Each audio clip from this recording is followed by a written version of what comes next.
This is Eyewitness News with Roger Grimsby and Bill Butel, plus Spencer Christian, Storm Field, and the Eyewitness News team. Good evening, I'm Roger Grimsby. Here now the news. Actor Rock Hudson dead, his year-long battle with AIDS at an end. He was 59. Hudson died quietly in his sleep this morning at his home in Beverly Hills. He was found dead by members of his household staff. It was just this past July that the word came out that he had something drastically wrong with him. He appeared gaunt and drawn when he made an appearance with Doris Day to promote a television program. It was soon after that that the truth did emerge. Rock Hudson was suffering from AIDS. He went to Paris for treatment, was too ill to accept it. Rock Hudson's movie career spanned more than 30 years. It brought him from obscurity into the bright spotlight of Hollywood, a spotlight he did not want on his private life.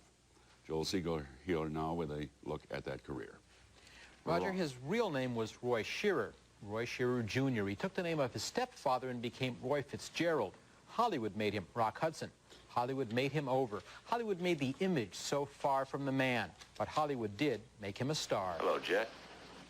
What do you want? Giant, 1956. Elizabeth Taylor, James Dean, and Rock Hudson. Hudson was nominated for an Oscar for this role, and he deserved the nomination. One of the last of the studio players under long-term contract to Universal International. He was one of the last of the Hollywood stars.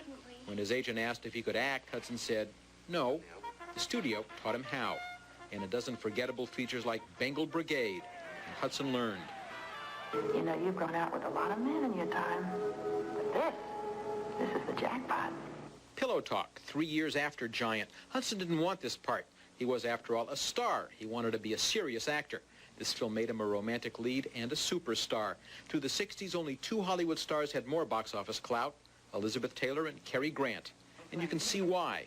He was a hunk, he was a he-man, he was terrific.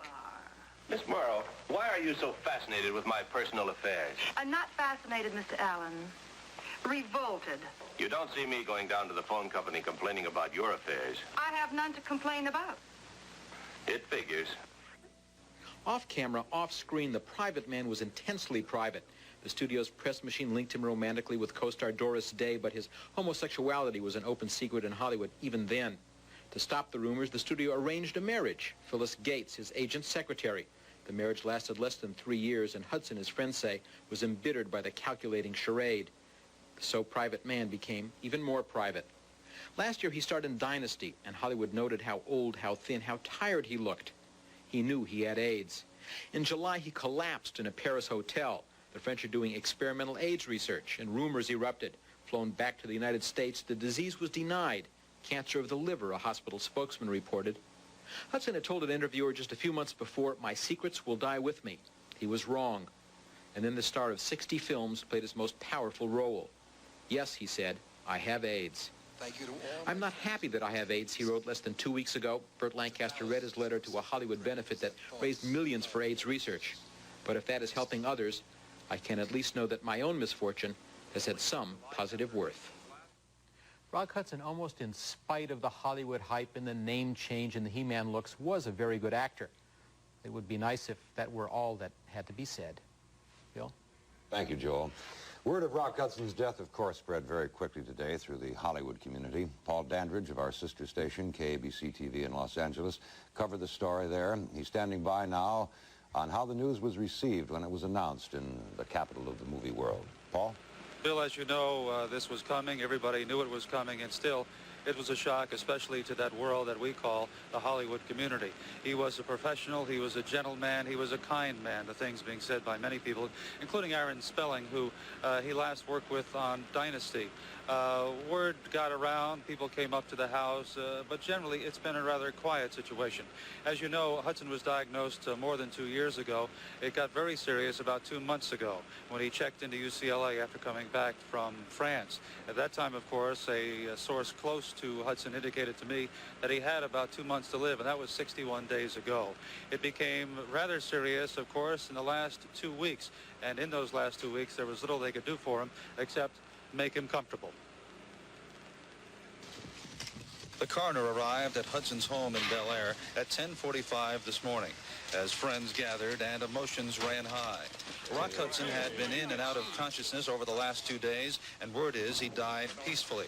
News cameras were kept at a distance as the body was moved into the coroner's van. Towels were used to cover up the windows. At one point, film producer Ross Hunter, crying, went into the van apparently to look at the body and then collapsed.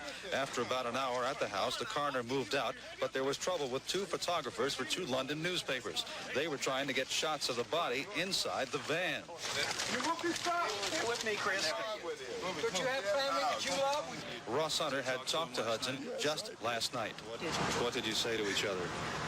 There was very little to say. What could you say? Was he in a coma this morning? Could he speak or? He was fine this morning. He just went. When did he go roughly? Early this morning, I'd say about 8:30, 9 o'clock. I've got to go. Please let me go.